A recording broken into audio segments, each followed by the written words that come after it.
Your number one hype gal here, and welcome to the weekly warm-up, your weekly dose to feel a little more confident and a lot more human. I'm Jess McDowell, and each week I'll share life updates, mindset shifts, product faves, the little things that help me stay grounded, energized, and moving and grooving. Whether you're heading out for a jog, sipping your morning coffee, or just need a midweek pick-me-up, this is your warm-up for living a real balanced life. So take a breath, shake it out, and let's dive in. Welcome back to the weekly warm-up podcast. We are moving and grooving, finally back in action in a flow of things. 2026 is in full force. We have a week and a half left until the year of the fire horse starts. Praise be. We also have some fun stuff to talk about. Definitely some educational stuff. We're going to hop into some running.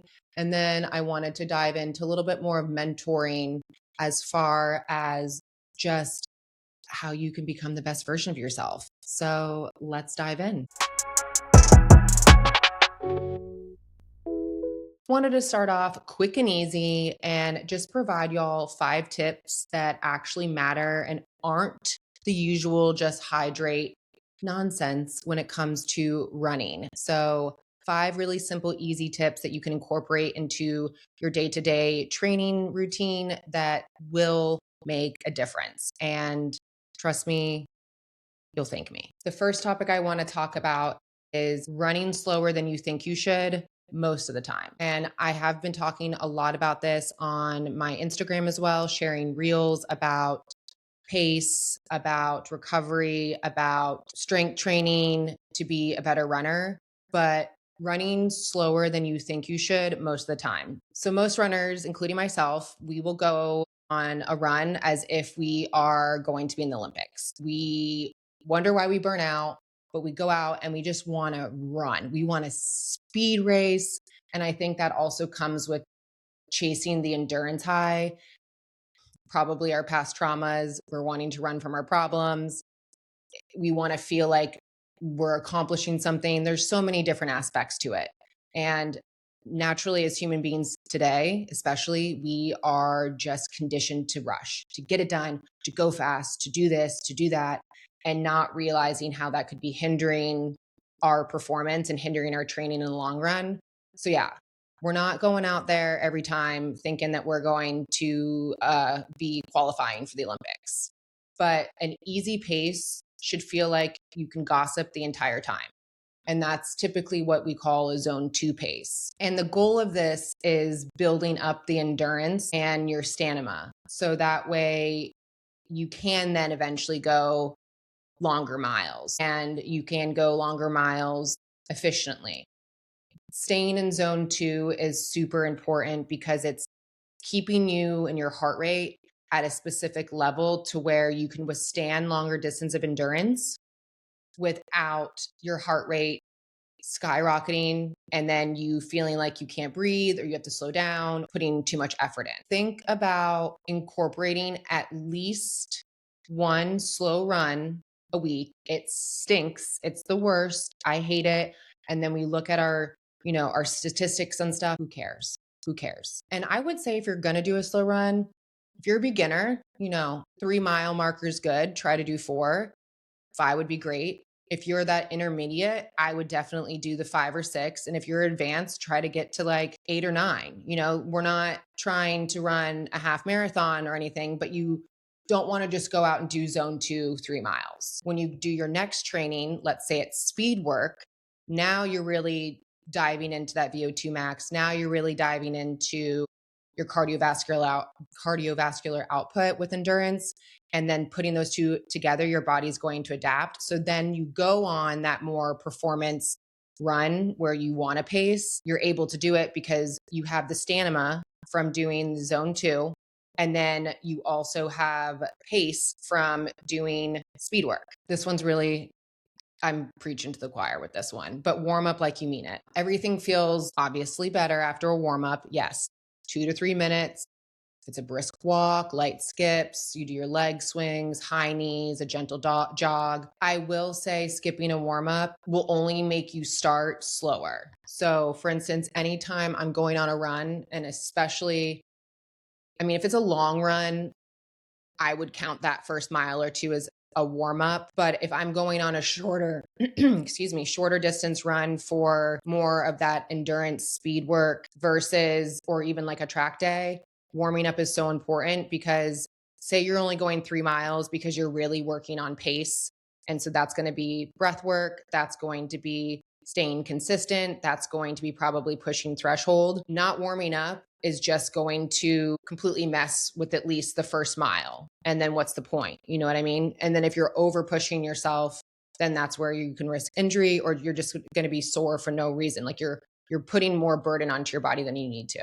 So if you're doing longer distance running, I would definitely do some hip work, some ankle work, getting into the calves, getting into the hamstrings, open up the shoulders a bit, the arms, because if you don't know it, you do use your upper body. You have to stay nice and, strong in the upper body. You have to have good posture. You don't want to be hunched. This is very normal for runners to hunch when they're running. So warming up the body in the sense of doing some dynamic movements is great. And then since it's a long run, pacing it from mile 1, then that first mile, you can go at a faster pace. You can go at your race pace or whatever it may be, but that's probably going to be your warm up, if that makes sense. Shorter runs, the 3 mile runs, the 5 mile runs, I would do like a light jog before. If you're warming up, do some jogging and then again, some stretching.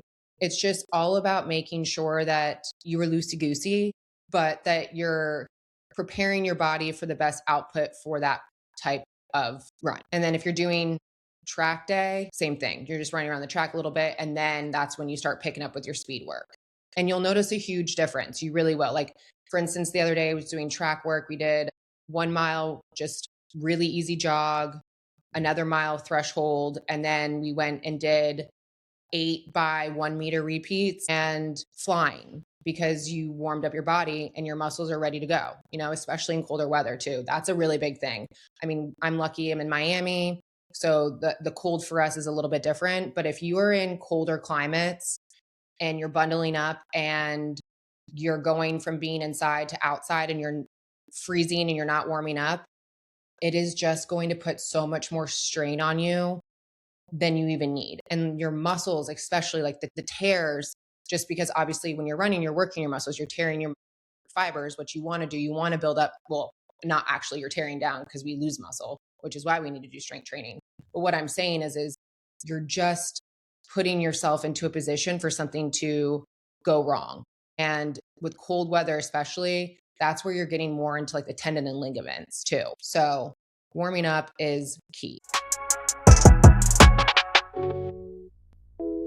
I was literally talking to somebody about this the other day when I was training, and it's about shortening your stride and not to force big ones. So tall people like myself, I feel like it's a little bit harder sometimes because you're just so long that your normal stride already is above average. But in general, the whole point of your cadence and managing your cadence and your stride is to preserve energy. And what you can do though is you want to have a cadence where you're moving your feet faster, if that makes sense. So you have more stepping that you're doing, quicker step work, but you're still staying at that same pace. You will actually go faster because you're not burning out energy as much. When you're doing longer strides, that takes out a lot more energy than you really know. It's different when you're sprinting. I understand that's the whole point. But if you're running and you're noticing that your strides are like mine's like 1.2 meters, I think, or something, like it's massive. But if you're noticing that you are starting to burn out, look at how far you're running in front of yourself and see if you can pull it back a little bit and 1, 2, 1, 2, 1, 2, and have that shorter stride and look at your cadence. You want to always make sure that your foot should land under you, not in front of you. Okay, for instance, when you're a model, you're on the runway. Now we're all models, okay? And your foot is always in front. You're always in front and you're always, stride. You want that long-legged stride. We don't want that. Again, we're not sprinting, keeping up with our pace and our endurance and our stamina. So your foot needs to go under you, not in front of you. So this is something I've talked a lot about, especially with beginner runners or those that are not beginners anymore and they're starting to get into that intermediate role where they're building on their stamina. They're building on being able to run an endurance for longer periods of time. But now it's just a matter of increasing mileage or increasing pace. When you're increasing mileage, you want to ensure that you got your breath work under control, because 9 times out of 10, especially as a beginner, you're not going to be going far. You're going to be probably going that 2 to 3 mile marker. And what I call is like blowing your wad. What's slowing you down and stopping you is that you're breathing too high, breathing too fast, breathing too quick, not keeping your breath under control. And you also probably start a little bit too fast out of the gate. The best thing you can do for yourself when trying to work on increasing your mileage for two different purposes would be your breathing. In through the nose, out through the mouth, slow and steady breaths, and almost feeling like you're plotting. And I know that sounds crazy, but that's the only way you're going to get breath work to improve. And so you can have that lung capacity and your cardiovascular output will, work for you. I talk about this all the time. I've been sharing about it a lot lately on my Instagram, and I'm talking about strength training. I typically would like to strength train, or I typically strength train at least 3 times a week, sometimes more, depending on what my running schedule is. I usually switch on and off weeks. Now, with races coming up, I'm more focused on the miles, but also I am not just neglecting strength training. And you want to have strong glutes to support your knees. You want to have a strong core for your posture. You want strong hamstrings for less injury. And that doesn't mean you have to be in the gym lifting heavy, feeling like you're going to bulk up, or you're having to neglect the miles that you need to get in because you have to go to do all this strength training. It's not like that. It's just basic lunges, squats, hip bridges, planks, 10 to 20 minutes, and it can be consistent. And I always say too, like a 45-minute class is always great. Am a little bit different in the sense of where I'm at with my training schedule. But for someone that's the beginner to intermediate, or even going into the advanced, take 2 to 3 45-minute classes a week, or go to the gym for 45 minutes and you could get on the treadmill, get some miles in, and then do strength training. But you cannot neglect strength training. You will start to see yourself decline. You're obviously running an endurance that's already taking away muscle mass. Then your joints and your ligaments are not going to be able to support you as well because you don't have strong muscles to help with that. You'll start to have a lot more pain in your knees. You'll have pain in your hips. It makes no sense. And again, strength training does not mean you're going to bulk or gain weight and then you're afraid that you're not going to have the pace that you want. It's all about how you go about the strength training. And it's also how you go about with your nutrition as well. I would say doing a variety of strength training is always great, and quartering resistance, but then getting in the agility, which is more for, like HIIT workouts. And then you can get into, the mobility, flexibility, and balance, really good with yoga and stretching. For me, what I do is I typically do a high def 60 class with Studio 3. Shout out. I love it. It's really great. And it's basically a 60-minute strength training. I wouldn't call it high intensity, but it definitely has more intensity than just a boot camp style class. But it's 60 minutes of strength training. I love it. I go to it every Wednesday. Then from there, I'm always doing a Friday yoga session, a power yoga session again at Studio 3. That's just my place. That's my family. Other than that, I'll get in a 45-minute high def. So similar situation, just a little bit more of a faster pace because you don't have the hour.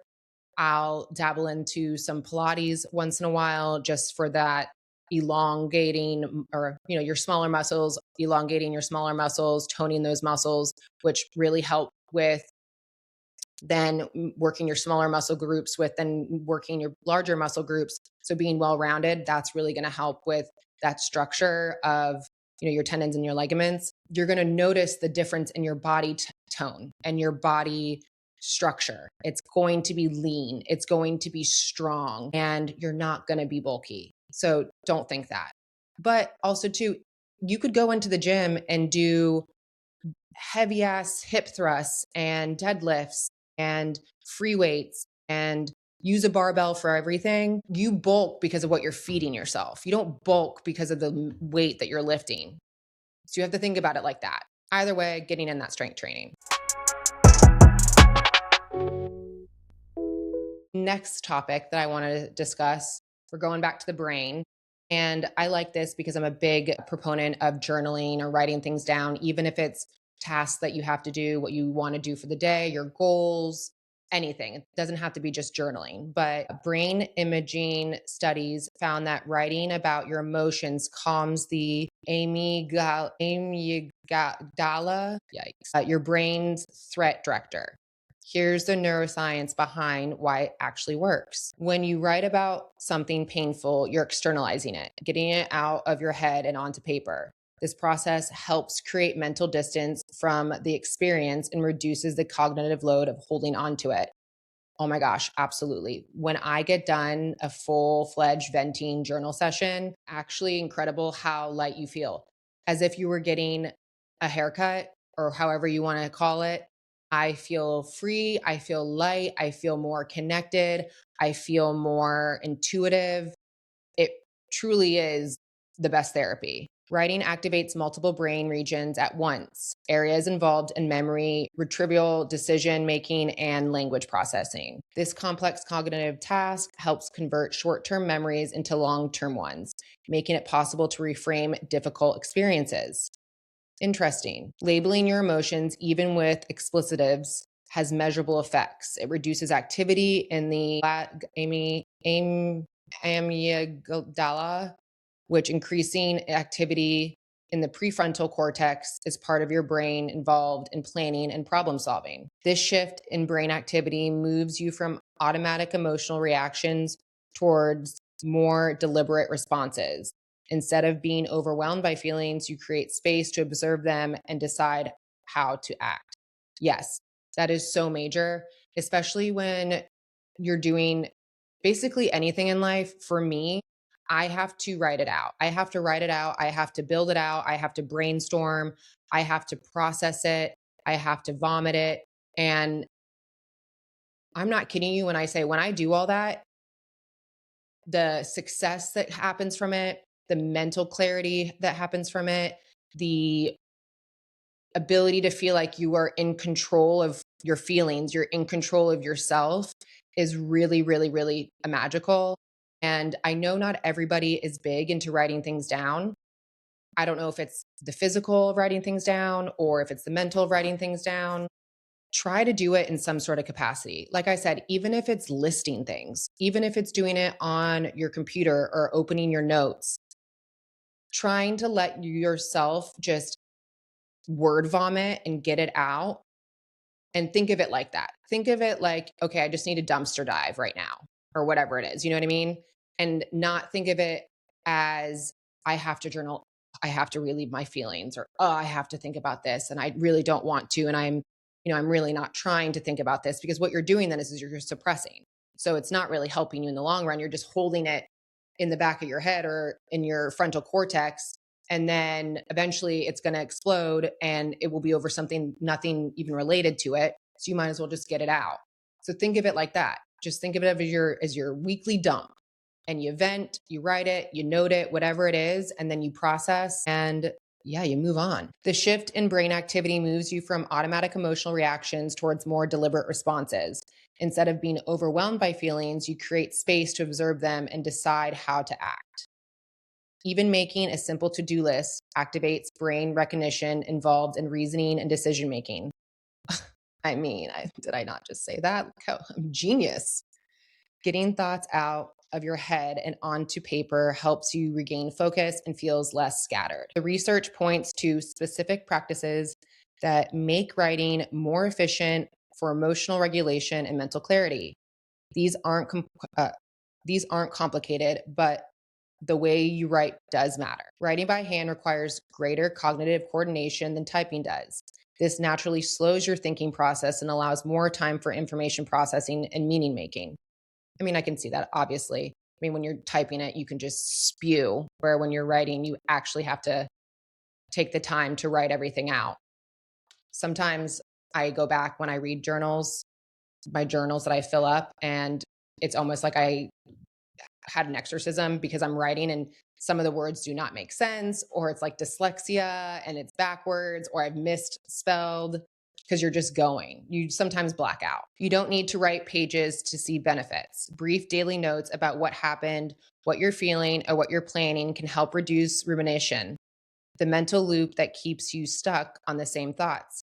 Actually, write that down or remember that, because that is a really good prompt, especially for those that aren't sure of where to start or they need some sort of prompt to get them going, or just in general. I would use this.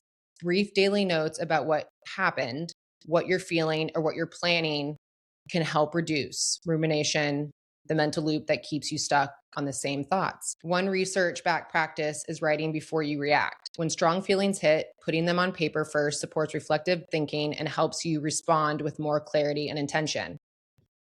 That could go for anything. I mean, personal, relational, career, friendships, whatever it, yeah, it's just kind of like taking a step back and analyzing, is this worth what I'm going through? Is this something that I can manage on my own? Is this something that I'm overreacting to? How should I address it? Is it worth it for me? I mean, also too, this is a really great way to avoid conflict, to avoid drama, to avoid saying things that you don't mean, or doing something that's not you. And in a situation like this, taking 10 minutes to write it down and going over it and reviewing gives you such a bigger perspective, but you're such a better person for doing it. That is so mature. That is so sound. You are such a sound human being to be able to take the time to do that instead of just being reactive and then making that executive decision on how you want to handle whatever the situation is. 9 times out of 10, you are going to put yourself in the best position possible. Another effective approach is writing letters you never send. Ooh, I'm a pro at this. I love doing this. Addressing your feelings directly to a person or situation provides a safe outlet for processing emotions without the presence of someone else's reactions. 100%. Oh my gosh, I will write a letter to whomever, and let me tell you, it is full blown euphoric therapy. I never feel more zoned in and cleaned out and just centered after I write a letter to somebody. And it doesn't have to be bad. It doesn't have to be a mean letter. I'm talking all different types of letters I've written, and never have I finished it and thought, I regret it. It is honestly one of the best things you could do for yourself. And when you write, you don't want to write as if people are going to read it. You can write it as if that person is going to read it, or you write it towards the person if they're not going to. But you want to look at it like no one's going to see it, obviously. So you're going to put all your feelings on. There's that way. Or you can write it to where if you, not the person's actually going to do it, but if the person were going to read it. So you're going to write it towards them.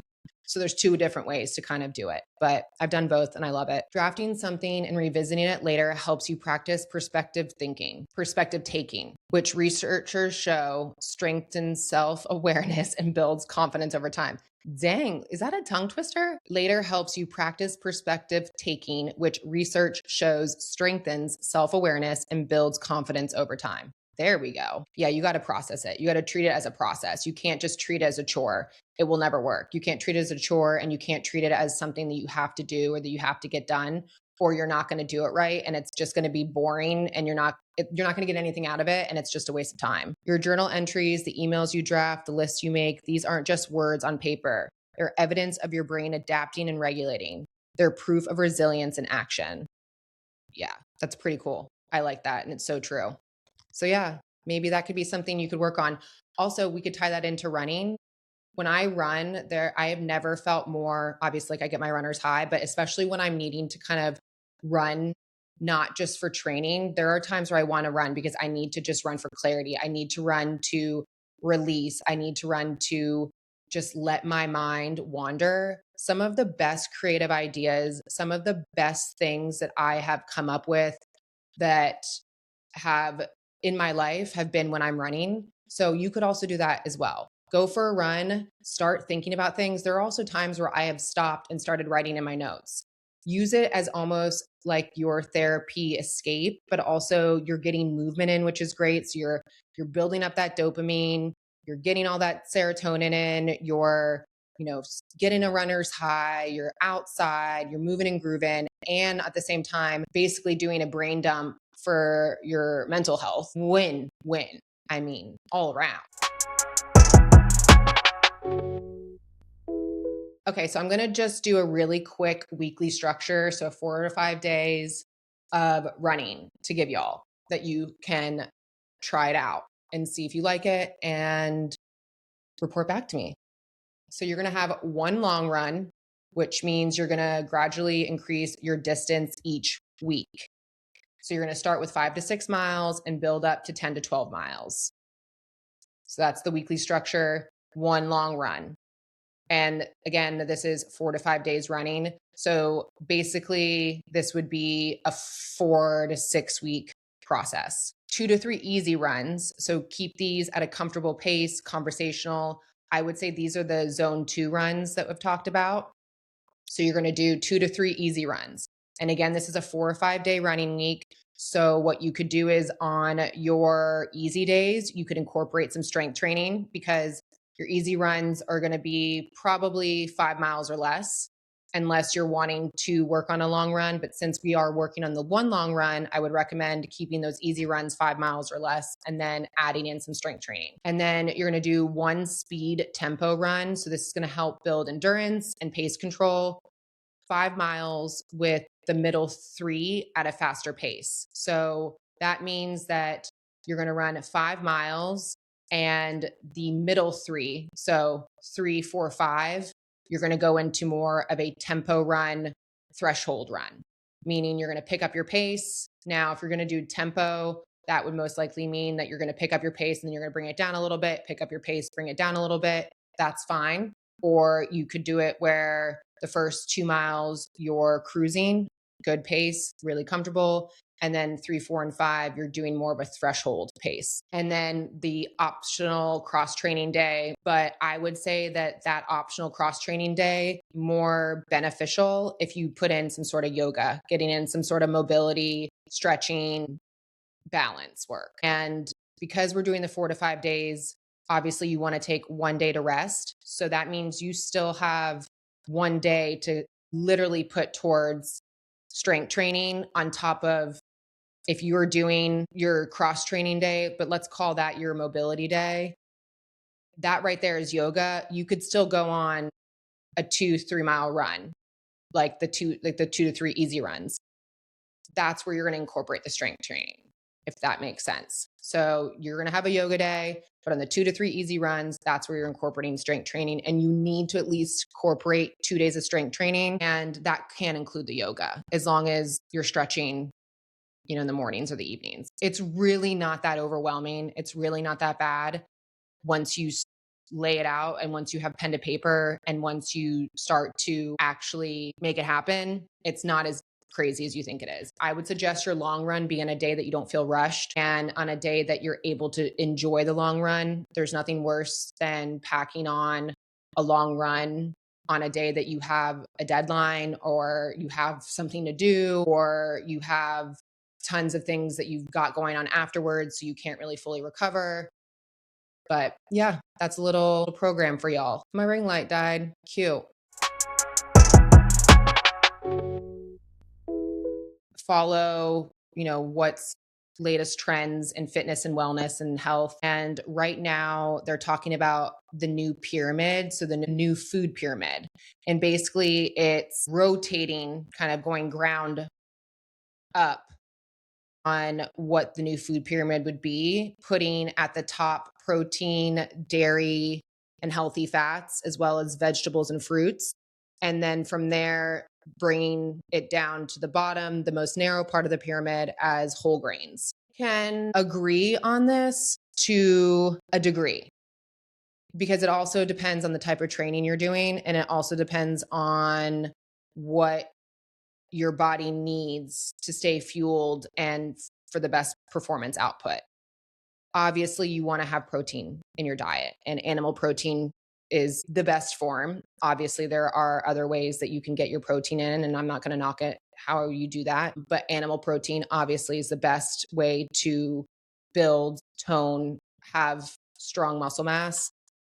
Vegetables and fruits, obviously, antioxidants, they provide a ton of benefits as far as healing goes. And then getting into your fats, that's huge for running. That's huge for strength training or endurance. I support that 100%. And then going into the grains, the only thing about that is just obviously carbs and fiber. So making sure that if you are doing an endurance, if you're training and if you're doing endurance training all the time and that's what your niche is, you're going to need carbs more than the average person. And somebody that is more focused on building muscle and doing more strength training, they're focused obviously on the fats and the protein.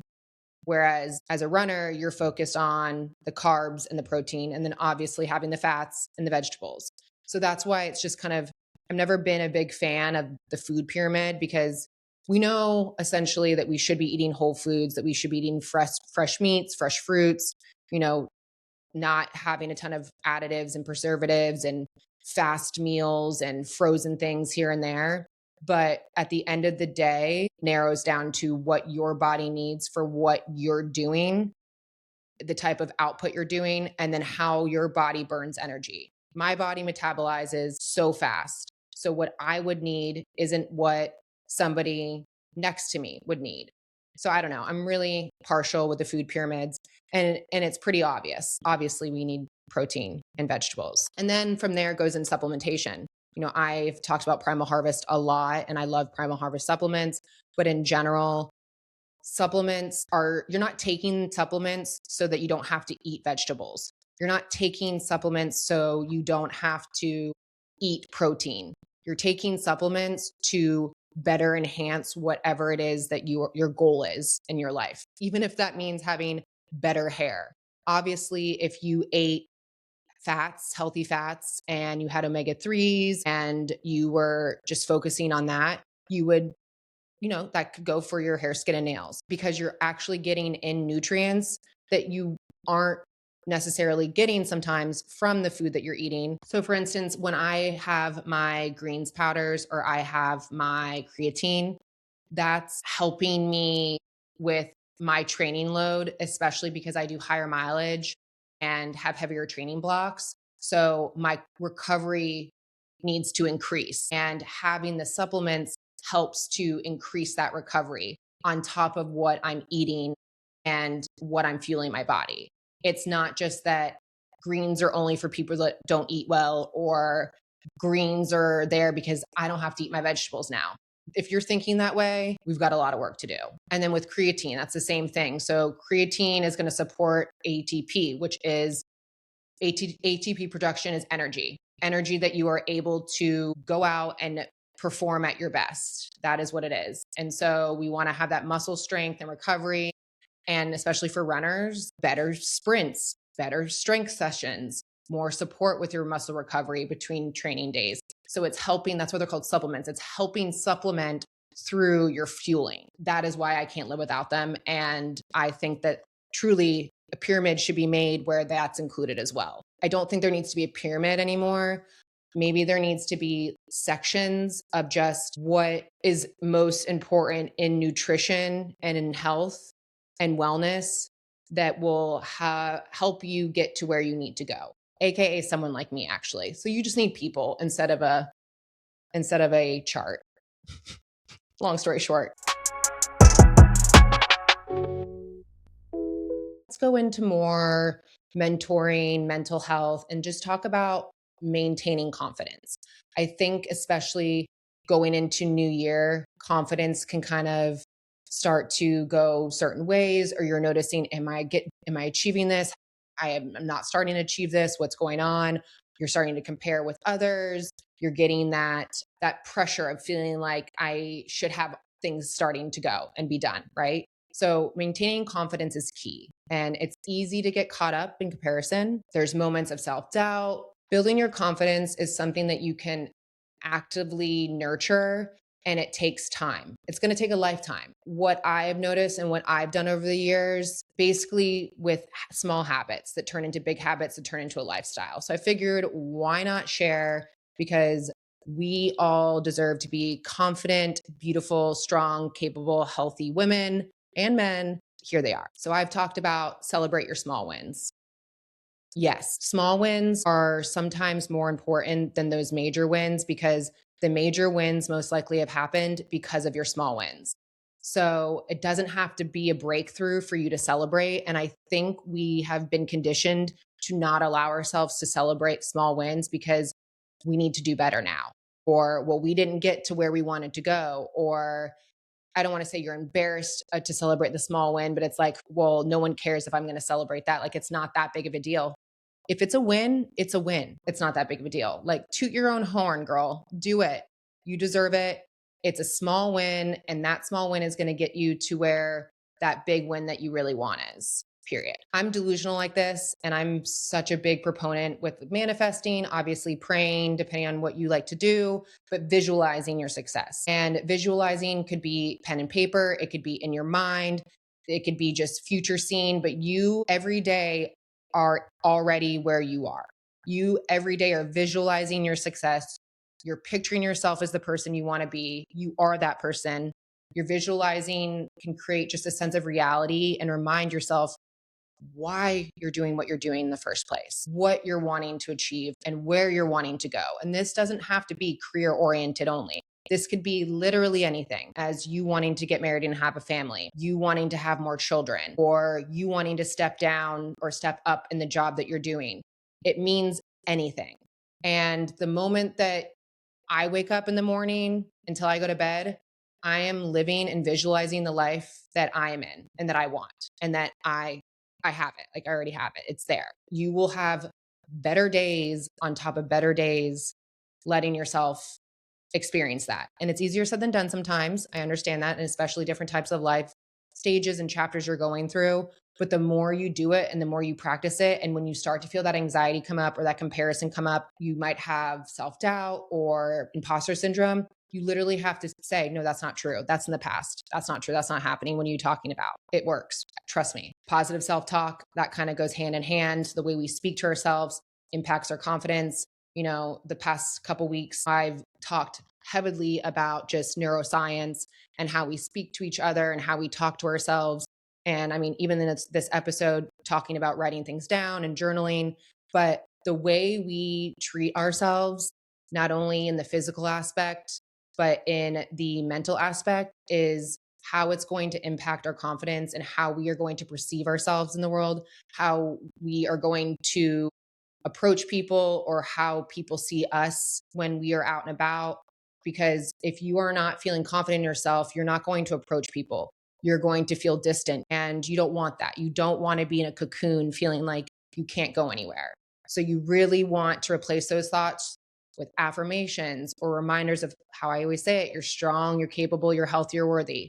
Positive self talk, again, truly is the key to then telling yourself, hey, I've already made it. I've already gotten to where I want to go. We're hard on ourselves, you know, easier said than done. I can sit here and preach to the choir, preach to the choir. I'll get off this and I'm going to be hard on myself. You know what I mean? So it's a matter of just staying as consistent as you can and making those baby habits. I'm so big into baby habits that turn into habits that turn into a lifestyle. Speak to yourself like you would speak to somebody else when you would give advice. This one I can't say enough, and it's just surrounding yourself with support, having a community of people that believe in you, surrounding yourself with people that believe in you. I cannot be more thankful for the people that I have around me and the people that I've met and the networking that I've done and the community that I've built and the people that I have gone to for advice or have gone to for anything, and they are there for me. And that also comes with you being there for your community and you being there for your people, because there's going to be a day where you need them and they need you.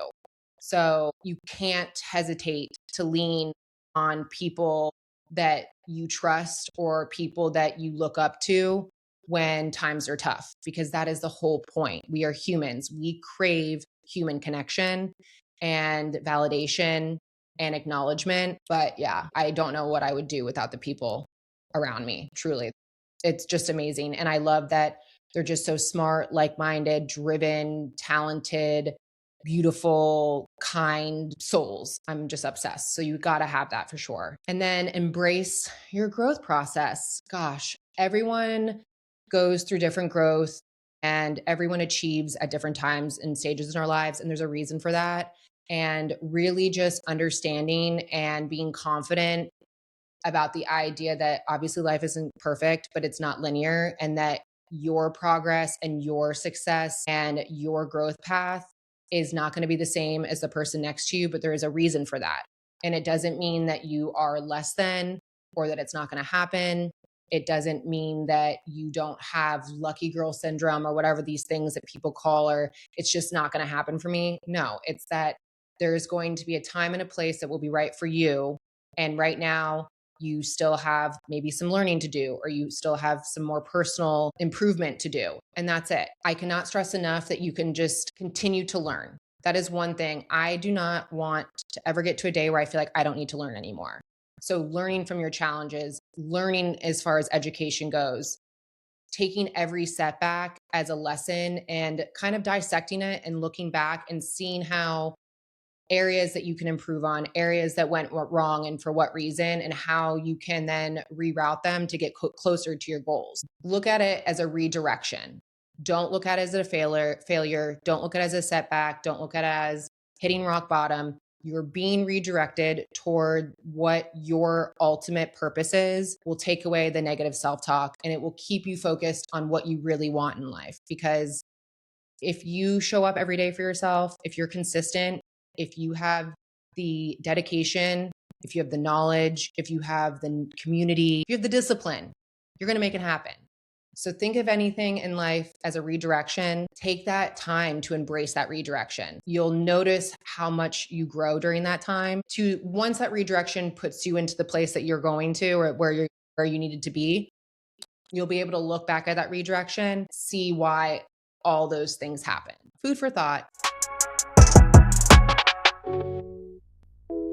Should we move on to products I'm digging this week? Also, I've been calling them products of the week, which is really annoying. But yeah, let's go ahead and do products I'm digging this week. First is this pistachio lip balm. I can't read it because it's in Italian, I think.